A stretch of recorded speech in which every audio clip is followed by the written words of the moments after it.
بسم اللہ الرحمن الرحیم۔ حفظ بن میسرہ صنعانی نے زید بن اسلم سے حدیث بیان کی کہ ان کو ابو صالح ذکوان نے خبر دی کہ انہوں نے حضرت ابو ہریرہ رضی اللہ عنہ کو کہتے ہوئے سنا، رسول اللہ صلی اللہ علیہ وآلہ وسلم نے فرمایا، جو بھی سونے اور چاندی کا مالک ان میں سے یا ان کی قیمت میں سے ان کا حق یعنی زکوٰۃ ادا نہیں کرتا تو جب قیامت کا دن ہوگا انہیں اس کے لیے آگ کی تختیاں بنا دیا جائے گا اور انہیں جہنم کی آگ میں گرم کیا جائے گا، اور پھر ان سے اس کے پہلو، اس کی پیشانی اور اس کی پشت کو داغا جائے گا۔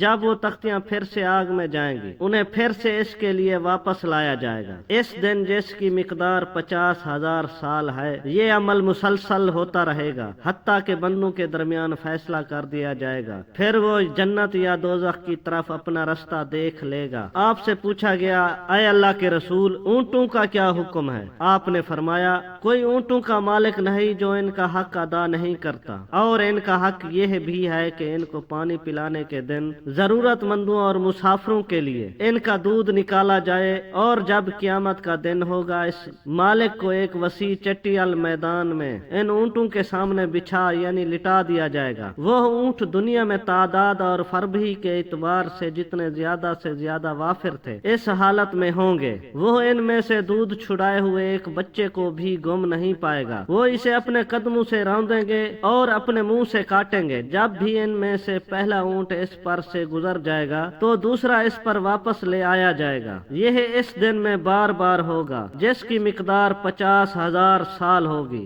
یہاں تک کہ بندوں کے درمیان فیصلہ ہو جائے گا اور اسے جنت یا دوزخ کی طرف اس کا رستہ دکھایا جائے گا۔ آپ سے عرض کی گئی، اللہ کے رسول، تو گائے اور بکریاں؟ آپ نے فرمایا، اور نہ گائے اور بکریوں کا کوئی مالک ہوگا جو ان کا حق ادا نہیں کرتا، مگر جب قیامت کا دن ہوگا تو اسے ان کے سامنے وسیع چٹیل میدان میں بچھایا یعنی لٹایا جائے گا۔ وہ ان میں سے کسی ایک جانور کو بھی گم نہیں پائے گا۔ ان میں کوئی گائے یا بکری نہ مڑے سینگوں والی ہوگی، نہ بغیر سینگوں کے، اور نہ ہی کوئی ٹوٹے سینگوں والی ہوگی، سب سیدھے تیز سینگوں والی ہوں گی۔ وہ اسے اپنے سینگوں سے ماریں گی اور اپنے سموں سے روندیں گی۔ یہ معاملہ اس دن میں ہوگا جو 50,000 سال کے برابر ہوگا۔ جب پہلا جانور گزر جائے گا تو اس کا دوسرا جانور واپس لے آیا جائے گا حتیٰ کہ بندوں کے درمیان فیصلہ ہو جائے گا اور اسے جنت یا دوزخ کی طرف اس کا راستہ دکھایا جائے گا۔ عرض کی گئی، اے اللہ کے رسول، تو گھوڑے؟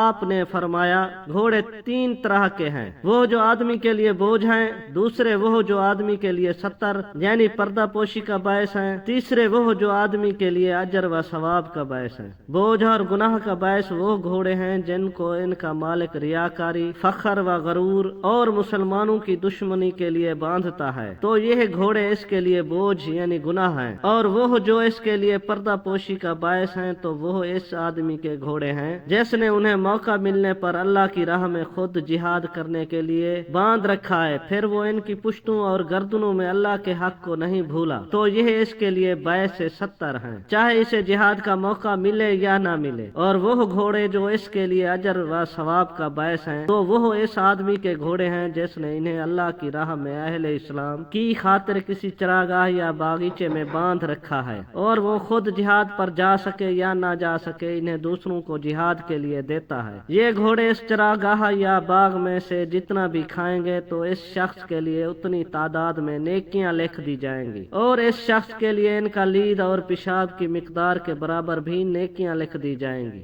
اور وہ گھوڑے اپنی رسی توڑوا کر 1-2 ٹیلوں کی دوڑ نہیں لگائیں گے، مگر اللہ تعالیٰ اس شخص کے لیے ان کے قدموں کے نشانات اور لید کی تعداد کے برابر نیکیاں لکھ دے گا، اور نہ ہی ان کا مالک انہیں لے کر کسی نہر پر سے گزرے گا، اور وہ گھوڑے اس نہر میں سے پانی پئیں گے جبکہ وہ مالک ان کو پانی پلانا بھی نہیں چاہتا، مگر اللہ تعالیٰ اس شخص کے لیے اتنی نیکیاں لکھ دے گا جتنا ان گھوڑوں نے پانی پیا۔ عرض کی گئی، اے اللہ کے رسول، اور گدھے؟